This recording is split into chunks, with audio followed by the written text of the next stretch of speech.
Foreigners చూద్దాం రండి మావా, ఫారినర్స్ ని. వెల్కమ్ బ్యాక్ టు పార్ట్ 2 మావా. ఇప్పుడే భోజనం అయితే చేసి గుడికి వచ్చాము.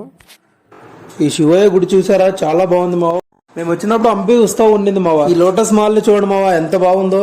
నీళ్లు నుండి ఇంకా బాగుండేది. ఎండాకాలంలో నీళ్ళు ఎక్కడి నుంచి వస్తారా, అది కూడా కరెక్టే కదా మావా. ఇక్కడైతే అన్ని ఏమో చిన్న చిన్న ఇల్లు మాదిరి ఉన్నాయి మావా కింద. అరే అండర్ రోడ్ చాంబర్ అంట మావా. ఇలా దిగితే ఇలా వస్తామా, పదండి మావా చూద్దాం. ఎంట్రన్స్ చూడగానే మాకు చంద్రముఖి అయితే గుర్తుకొచ్చింది మావా.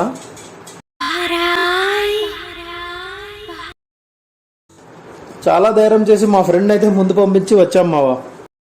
మేము భయపడినంత విధంగా ఏం లేదు మావా, ఇక్కడ చాలా బాగుంది ఫన్నీగా.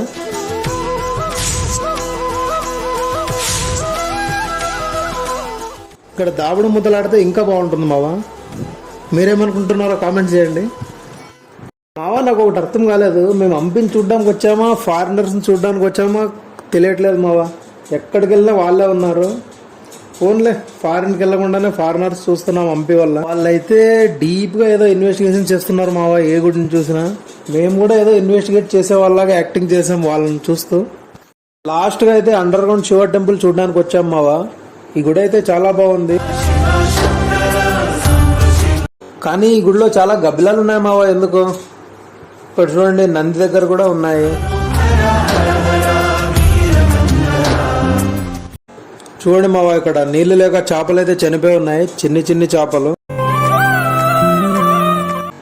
అదిగో మావా శివయ్య దగ్గర అయితే ఇంకా ఉన్నాయి మావా గబ్బిలాలు. హంపిలో మేము చూసిన ప్లేసెస్ అయితే ఇంతే మావా, ఇంకా చాలా ఉన్నాయి చూడడానికి. వీడియో నచ్చితే లైక్ చేసి ఫాలో చేయండి మావా. నెక్స్ట్ వీడియోలో కలుద్దాం, బాయ్.